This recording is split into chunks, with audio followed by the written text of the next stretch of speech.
Bonjour, et si on parlait un petit peu du rejet cette fois-ci? Voilà, alors je voulais vous faire une petite vidéo, comme pour le manque, sur ce sujet du rejet. Et donc du coup, ben, je vous invite avec moi à aller voir un petit peu euh, au niveau du cerveau archaïque, au niveau des programmations, et puis surtout au niveau de la structure de caractère avec lequel cette problématique est en lien, et notre système de défense, donc le rejet, qui s'est mis en place suite à différentes expériences. Voilà. Donc le rejet, eh bien, je crois que tout le monde sait ce que ça veut dire. Ça veut dire que quelque part, on se sent exclu de quelque chose, qu'on se sent pas aimé, bien sûr, mais surtout exclu, rejeté. Ce qui nous donne un sentiment de solitude, ça peut donner un sentiment d'inadéquation, d'être pas adéquate, un sentiment comment on pourrait dire, de difficulté à affronter la vie tout simplement avec ses obstacles, avec ses défis. Euh, c'est simplement parce que chaque fois qu'il va y avoir un obstacle, un défi, la personne peut le prendre, qui est soumise à cette problématique, peut le prendre comme quelque chose de très personnel, comme quelque chose qu'on lui met entre les pattes, entre guillemets, pour l'empêcher d'avancer, ou bien simplement euh, un non-amour vis-à-vis d'elle. Et du coup, il y a l'espace du rejet qui se met en route, avec cette sensation de devoir disparaître, de ne plus être là, de ne pas pouvoir affronter, de ne pas pouvoir dépasser, de se sentir exclu à nouveau parce que ben, quelque chose se met en place qui lui dit ben non, tu peux pas y arriver, tu peux pas aller dans ce sens-là, tu vois bien qu'on ne veut pas de toi, et ainsi de suite, et ainsi de suite. Alors bien sûr, ce type de programme, de souffrance peut se mettre en place euh, à la petite enfance, peut-être parce que effectivement on a vécu déjà du rejet de la part des parents éventuellement, ou en tout cas on a eu la sensation d'être rejeté par les parents. Peut-être simplement qu'il y a eu à un moment donné un désir d'abandon, enfin abandon entre guillemets, ou d'avortement, ou je ne sais trop quoi, qui va faire que euh, la programmation, on veut pas de moi, je suis rejeté, je suis exclu, je suis trop, va se mettre en place. Voilà. Et quelquefois, bien, enfin quelquefois, mais ça se met dans l'inconscient, bien entendu, hein. Par la suite, effectivement, cette exclusion, ce sentiment de rejet va revenir, va être revécu de façon objective ou pas, c'est-à-dire enfin, plutôt de façon projetée ou pas. Mais en tout cas, ça sera là. Voilà. Euh, alors, euh, si on prend nos plus anciennes mémoires, nos plus anciens systèmes archaïques, il est clair que dans un groupe, dans un clan, puisqu'on vivait en groupe et en clan, si une personne était rejetée, il se passait quoi? Eh bien, c'est facile à deviner. Quelqu'un qui est isolé, qui est tout seul dans un monde un petit peu dangereux et où toutes sortes de choses peuvent arriver, en fait, il y a beaucoup plus de chances de mourir très très vite. Et ça, comme dans toutes les structures de caractère, d'ailleurs, et dans tous les systèmes de défense, hein, c'est vraiment la source de tout, que ce soit à travers le manque. Le manque, c'est ben, si j'ai pas assez de nourriture, si j'ai pas assez de confort, si j'ai pas assez de soutien émotionnel, etc., je risque de mourir. Et ce sont vraiment, ben, cette peur de la mort est vraiment à la base un petit peu de tout, puisque c'est la survie de l'humain, la survie de la personnalité, c'est la survie tout court, quoi. Voilà. Et en fait, donc cette exclusion, c'est synonyme quelque part de je meurs. Et c'est souvent pour ça que quand on a ce sentiment de rejet quelque part, on a aussi, sans, je ne sais pas si vous vous en êtes rendu compte, mais aussi un arrière-goût, mais je suis en train de mourir ou je vais mourir ou alors ça peut paraître exagéré, mais je crois que c'est intéressant d'aller voir vraiment ce qui se cache derrière nos sensations, nos sensations de rejet, pourquoi on se met tant en colère aussi quand on se sent rejeté, etc., etc. Voilà. Après, tous ces systèmes-là sont inconscients. Alors, plus c'est ancien, plus c'est inscrit dans la cellule, dans la matière, dans notre système énergétique. Donc, plus les réactions sont spontanées, rapides, enfin rapides, oui, et en dehors de notre volonté, hein. Donc, forcément, si dans une situation, surtout, par exemple, je me trouve en groupe, et puis dans la conversation, je me sens pas du tout accueillie, ou en tout cas, j'arrive pas à en placer une, et j'ai cette problématique du rejet. Alors, j'arrive pas à en placer une. C'est très, c'est très, comment dire? Souvent, c'est pas qu'on peut pas en placer une, c'est que on a tellement peur de se faire rejeter qu'on n'arrive pas à affirmer. Et c'est tellement inscrit que même si on ose dire deux ou trois mots, on a l'impression que les autres, ils nous passent par-dessus et qu'ils ne nous écoutent pas, et que ça ne les intéresse pas, etc., etc. Et on revit cette blessure du rejet sans arrêt comme ça. Et donc c'est là qu'on a l'impression de ne pas exister, quelquefois on voudrait ne plus être là, disparaître, et ça enclenche le système de survie qui est la fuite. La fuite. Bah, je voudrais fuir cet instant où je ne me sens pas du tout validée, où je ne me sens pas du tout accueillie, où je ne me sens pas du tout comme étant une personne intéressante, tout simplement. Donc j'aimerais me fuir moi-même et j'aimerais fuir cette situation. Donc là, pour le coup, on va toucher à la structure de caractère. Alors, la structure de caractère qui est liée à la sensation de rejet, c'est celle du schizo. Cette structure qui a pour système de défense, vous l'avez compris, c'est la fuite. Mais la fuite sous toutes ses formes, hein. Ça peut être la drogue, ça peut être la drogue douce, ça peut être m'évader dans mon monde imaginaire, hein, ou bien prendre mes deux jambes et puis partir, quoi. En gros, voilà, la fuite sous toutes ses formes. Bon, pourquoi la fuite? Parce que quand on se sent sans défense, sans machin et sans truc, ben voilà, tout ce qui nous reste, au final, ben, c'est fuir. C'est fuir.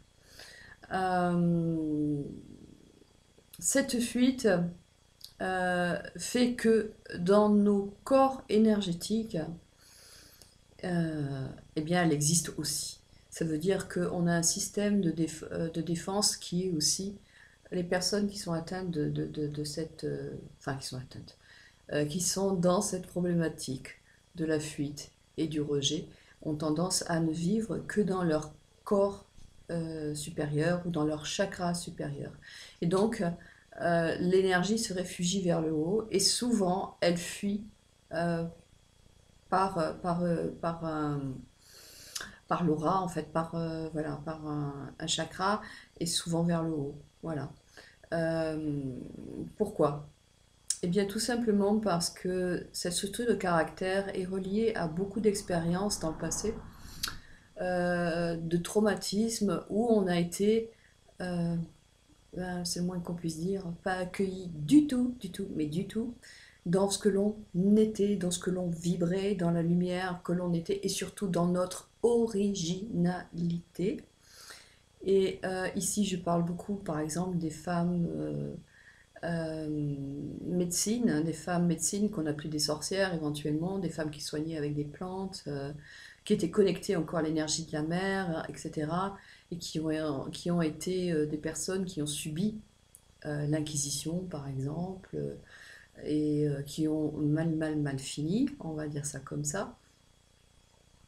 Eh bien, à chaque fois que ces personnes, enfin, des parts de nous ont vécu ce genre de traumatisme, euh, eh bien, il y a eu une part de leur corps qui ont pu, à ce moment où elles étaient torturées, etc., sortir. Hein, la conscience est sortie du corps physique, en fait, pour pouvoir ne plus avoir à subir, à subir.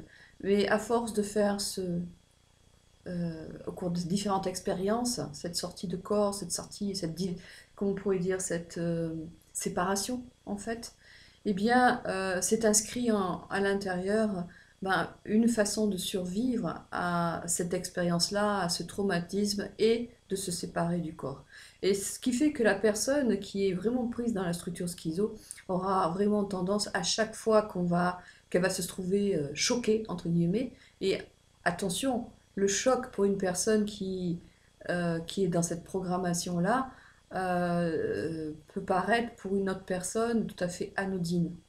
Mais ça ne veut pas dire que le choc pour la personne qui le vit, hein, n'est pas un grand, comment on pourrait dire, n'est pas sourcé par un grand trauma et n'est pas pour elle quelque chose de très difficile à vivre. Euh, on ne sait jamais, je veux dire par là que, imaginons que c'est juste une réflexion qui fait que la personne tout d'un coup, hop, sort de son corps, elle est plus là. Pour une autre personne, ça aurait passé à l'as, quoi, je veux dire. Et on peut se dire, ouais, non, mais elle va pas bien, elle, franchement, il y a quelque chose qui va pas, parce que, enfin, quelque chose qui va pas dans ce sens, elle pourrait quand même supporter ça, c'est pas grand-chose. Mais pour la personne qui le vit, vu tout ce qu'il y a derrière, ça peut avoir une très forte résonance. Voilà, bon, enfin bref. Euh, donc, système de défense, je me dissocie de mon corps, et comme ça, je peux laisser mon corps tout seul supporter les choses, mais ma conscience, elle est à côté. Voilà. Ça engendre bien entendu beaucoup de soucis, puisque ça va qu'argumenter et augmenter la sensation de ne pas être adéquate, de ne pas être capable, de ne pas être en phase avec la vie, en phase avec ce monde, etc., etc. Donc, pour faire court, c'est vrai aussi que ces personnes qui sont prises dans la structure schizo et qui ont ce problème de rejet ont un problème tout simplement d'incarnation. Alors, je vous invite à aller voir la vidéo que j'avais fait sur justement sur le problème d'incarnation. Et voilà, pourquoi c'est important d'habiter son corps, etc. Et bien sûr, ces personnes vont avoir tout un tas de soucis qui peuvent se rajouter par la suite là-dessus.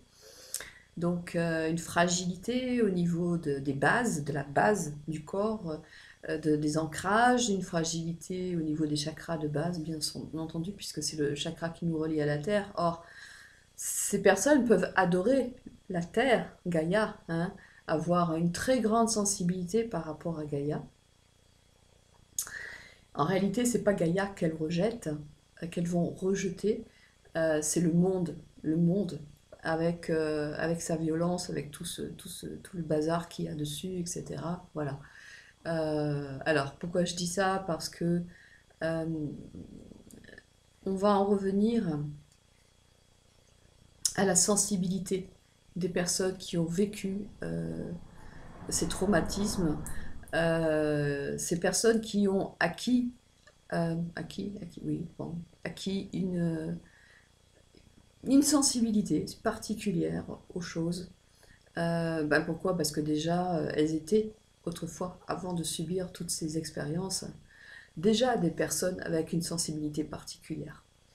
C'est ce qui fait que on les a trouvées super différentes, c'est ce qui fait qu'elles menaient une vie différente et qu'elles voulaient amener une lumière différente sur cette terre. Et c'est pour ça qu'elles ont été souvent rejetées. Maintenant, toutes les personnes qui sont dans la structure schizo ne sont pas forcément des saints et des saintes, ne sont pas forcément non plus des personnes, comment dire, missionnées de quelque chose de particulier, etc. Mais disons que une des grandes particularités de cette structure, c'est de créer des personnalités, des outils pour l'âme qui vont favoriser et faciliter l'accès à la communication avec d'autres mondes, avec les mondes supérieurs, avec le moi, avec tous les guides, avec tout ce que vous voulez, en fait. Voilà. Tout simplement parce que, à force de vouloir fuir le monde et de vouloir fuir dans les mondes supérieurs, eh bien on finit par trouver des chemins. Et la seule problématique qui va résulter de tout ça, c'est que quelquefois les chemins qu'on trouve ne sont pas forcément celui qui mène tout droit, hein, à ce qu'on voudrait rejoindre là-haut, en fait. Voilà.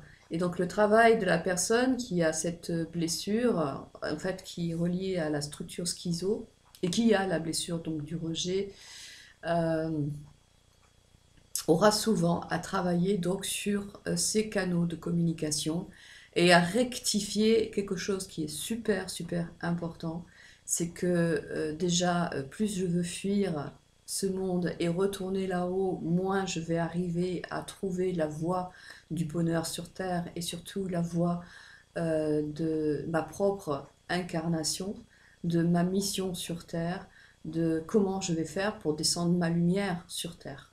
C'est normal, c'est logique, puisqu'on n'est pas censé remonter là-haut, on est censé faire descendre notre lumière et l'incarner dans la matière.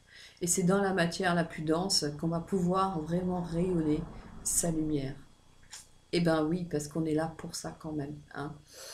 Et voilà. Donc la difficulté, ça va être ça. Et pour ce faire, ben, une des premières choses à travailler quand on est pris dans ce système-là, ben, bien sûr, ça va être travailler sur le rejet, hein, cette notion de rejet, il va falloir aller voir, aller dépoussiérer un petit peu les vieilles mémoires, si ce n'est pas déjà fait, qui sont dans l'inconscient et qui font un gros pataquès là, qui retient toujours dans le même système de défense. Mais il va falloir travailler sur le corps aussi, il va falloir travailler sur l'acceptation de l'incarnation. Tout simplement, je suis là sur Terre, j'existe, j'existe, j'existe. Ça, c'est vraiment la phrase à se répéter, j'existe, j'existe. Et j'ai le droit d'exister. C'est pas un devoir d'exister, c'est un droit. Donc, j'existe. C'est refaire le contour de ces enveloppes visuellement, de façon ludique, de les tracer parce qu'il faut se redonner, se redéfinir des frontières. Et toujours veiller à où est-ce que je suis. Est-ce que je suis à côté de moi ou je suis vraiment dans mes baskets? De se remettre à l'intérieur de soi. Moi, et vous dites votre prénom, je suis 100% sur ma propre identité physique, émotionnelle, mentale, spirituelle, tout ce que vous voulez, mais vraiment, je suis là, je suis présente. Je suis présent. Je suis présent à moi-même. Si vous faites de la méditation, soyez dans une vraie méditation. Non pas pour fuir, parce que ça c'est une des spécialités des personnes qui sont dans cette structure. Si on a choisi, si on a le cœur à aller vers plus de développement spirituel, on va avoir tendance à aller chercher des méditations, des choses comme ça. Non pas pour prendre conscience de ce qui se vit à l'intérieur de nous, mais pour éviter l'incarnation et se barrer dans je ne sais trop quel monde. Donc, servez-vous bien de la méditation pour être de plus en plus présent à l'intérieur de vous. Et c'est sûr que chaque fois que vous allez rencontrer une situation où vous avez envie de fuir, c'est simplement observer et prendre la mesure de ce qui se passe à l'intérieur. Oui, j'ai envie de fuir, c'est mon système de défense qui se met en place. Est-ce que réellement je suis en danger là immédiatement? Est-ce que réellement je vais mourir? Est-ce que réellement, psychologiquement, psychiquement, je suis en danger? Il faut se poser les bonnes questions pour pouvoir trouver un peu d'espace entre le réactionnel et la part consciente qui peut induire un changement. Et le changement, c'est à chaque fois que, au lieu de fuir, euh, eh bien, on s'accorde un autre espace où on va regarder les choses un peu différemment et peut-être rester. Je vais reprendre l'histoire du groupe et de la conversation. Et peut-être que simplement, puisque tout le monde tourne en rond sans me... Enfin, et que je ne perçois pas d'intérêt pour moi, ou que j'ai l'impression que ce que j'ai envie de dire, ça n'a pas d'importance vis-à-vis des autres, c'est juste de prendre conscience que c'est mon système intérieur qui est en train d'agir à ce moment-là. Et plus moi je me mets en retrait, plus j'ai en face de moi des gens qui prennent de la place. Si à l'intérieur de moi, je commence à me donner de la place et de l'existence, et que je vais dire un mot, une phrase, et même si c'est pas écouté, que je la valide moi-même, cette phrase, que je m'écoute moi-même, et que je me pose là en disant, ben, ce que j'ai dit, c'était important, ils l'ont pas reçu, tant pis pour eux, c'est vraiment reprendre de l'espace, qui les autres, et ben, d'un coup, ils vont avoir moins d'espace de libre pour s'engager dans le territoire de quelqu'un d'autre. Donc, il y a un équilibre à chercher quelque part là-dedans. C'est prendre conscience aussi que si les autres ne nous écoutent pas, si on a cette sensation, c'est parce que nous, quelque part, alors je dis nous parce que je connais bien cette structure, n'est-ce pas? Mais on a laissé la place vide, en fait. Et dès qu'une part de nous qui vient peut-être plus d'un espace mental va dire je voudrais dire quelque chose, c'est pas l'entièreté du corps qui dit je voudrais dire quelque chose. Il y a une part qui dit oh là là, il faut rester caché, et l'autre qui dit je veux en placer une. Ben, en fait, vous voyez, ça n'a pas d'impact dans une conversation, ça va pas avoir. Surtout si en face vous avez vraiment des gens qui, eux, ont besoin de. Allez, qui n'ont pas de frontières et qui y vont, quoi. Voilà. Donc ça veut dire aussi que si je me sens mal dans une réunion parce qu'il y a plein de gens que je connais pas, machin, et que la seule envie que j'ai c'est de me barrer, eh bien je vais trouver un moyen, je vais me laisser inspirer, je vais aller discuter avec quelqu'un qui me paraît sympathique, qui a l'air aussi paumé que moi, ou qui, je ne sais pas, en tout cas, je vais faire un acte qui va aller au-delà de mon système de défense. Alors attention, ça ne veut pas dire je défonce mon système de défense. Je ne peux pas lutter contre mon inconscient comme ça, ni contre mon mental inférieur qui est chargé de ma survie. Mais c'est juste, oui, ok, je reconnais que là, j'ai ce souci-là, je recommence à me sentir dans mon machin, dans mon truc, dans mon espace de rejet. Est-ce qu'il n'y aurait pas quelque chose que je pourrais faire pour amener une autre façon de gérer cet espace-là? Oui, je me sens rejetée, je me sens pas bien, je ne vais pas le nier. Mais est-ce qu'il n'y aurait pas une façon d'amener quelque chose? Et c'est comme ça que petit à petit, le disque dur va changer parce que les sillons vont retracer d'autres sillons qui seront beaucoup plus en adéquation avec la personne que je suis maintenant. Autre chose, dans le système de défense du rejet, il y a d'une part pour la structure effectivement la fuite, mais cette fuite, c'est quoi en définitive? Eh bien, c'est le rejet de ce qui est là. C'est-à-dire que si on a subi une sensation de rejet, on va avoir tendance très très fortement à rejeter les autres. Ok? Voire se rejeter soi-même. Et quelquefois, on anticipe. On anticipe tellement que non, cette personne-là, elle va pas m'écouter, elle va pas m'aimer, machin. Je la rejette direct. L'autre, il arrive vers vous et bing, vous l'envoyez bouler. Comme ça, parce que de toute façon, tôt ou tard, cette personne, elle va me rejeter. Donc, je commence par la rejeter, au moins comme ça, je ne souffrirai pas. Sauf que le fait de rejeter quelqu'un fait souffrir. Ça fait souffrir parce que, à nouveau, on va se sentir dans oh bah finalement, oui, je suis pas capable de, ou ben voilà, finalement, mes paroles ne lui ont pas plu, je me suis fait rejeter, etc. On va nourrir le schmilblick, en fait, encore une fois. Donc c'est douloureux. Et en fait, le remède qui a été mis en place par notre inconscient, par notre mental inférieur, eh bien, il est voire plus douloureux encore que le fait de se faire rejeter par quelqu'un, tout simplement.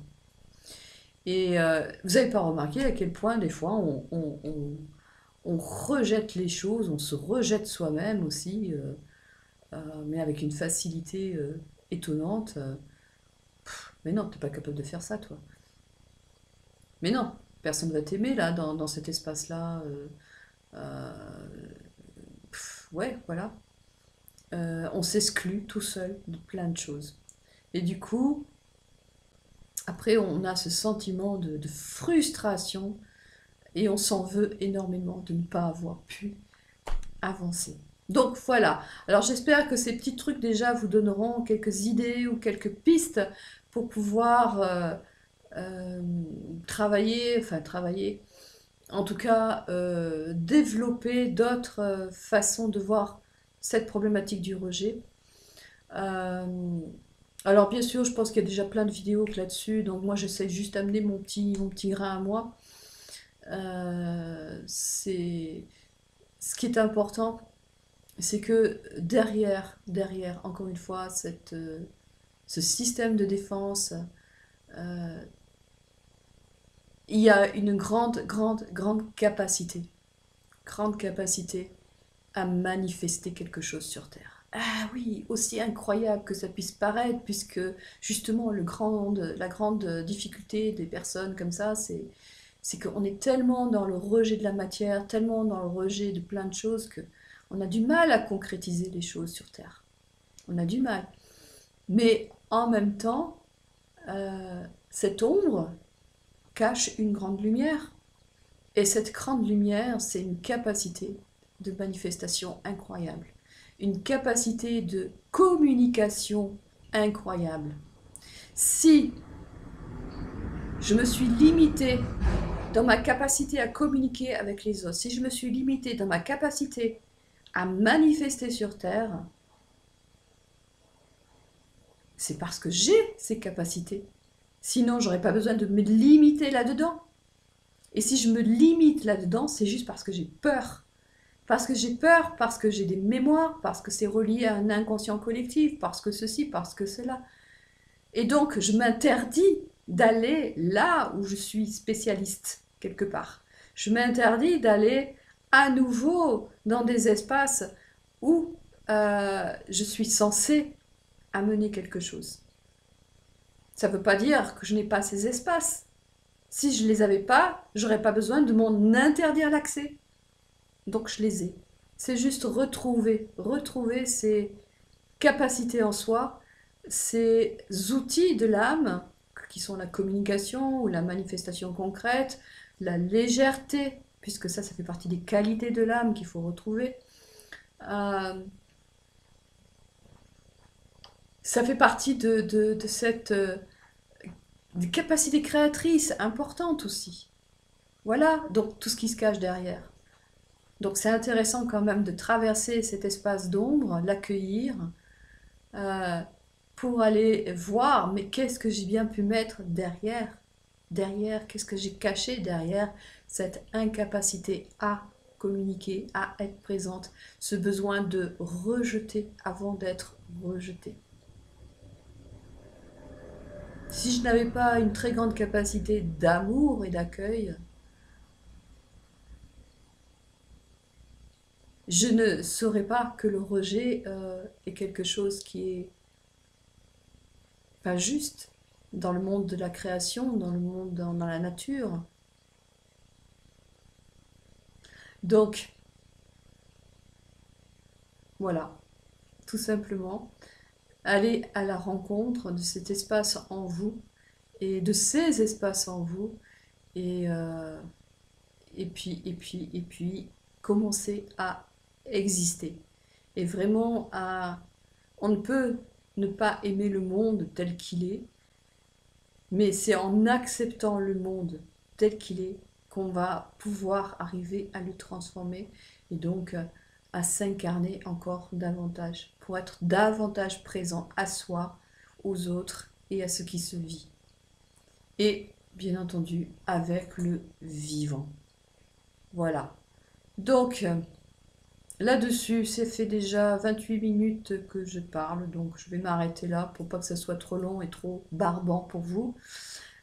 Peut-être que si vous me mettez des questions ou des choses comme ça me donnera peut-être de la matière pour pouvoir encore continuer à explorer cet espace-là, qui est un espace quand même qui est important aussi, je pense. Voilà, donc c'était ma façon à moi de vous amener à réfléchir, peut-être à voir ou sentir, ou voilà, simplement peut-être d'autres façons d'explorer le rejet. En tout cas, je vous souhaite le meilleur, je vous fais de gros bisous, je vous embrasse très fort, je vous souhaite vraiment plein de belles choses et surtout de belles rencontres avec vous-même. Et n'hésitez pas à partager si ces vidéos vous plaisent et puis vous sentez que c'est utile. Et, euh, et puis n'hésitez pas à aller voir donc les autres vidéos sur donc le manque et sur euh, la nécessité de trouver son chemin d'incarnation, d'être présent dans son corps. Ça complétera cette vidéo. Et je vous dis à tout bientôt. Au revoir.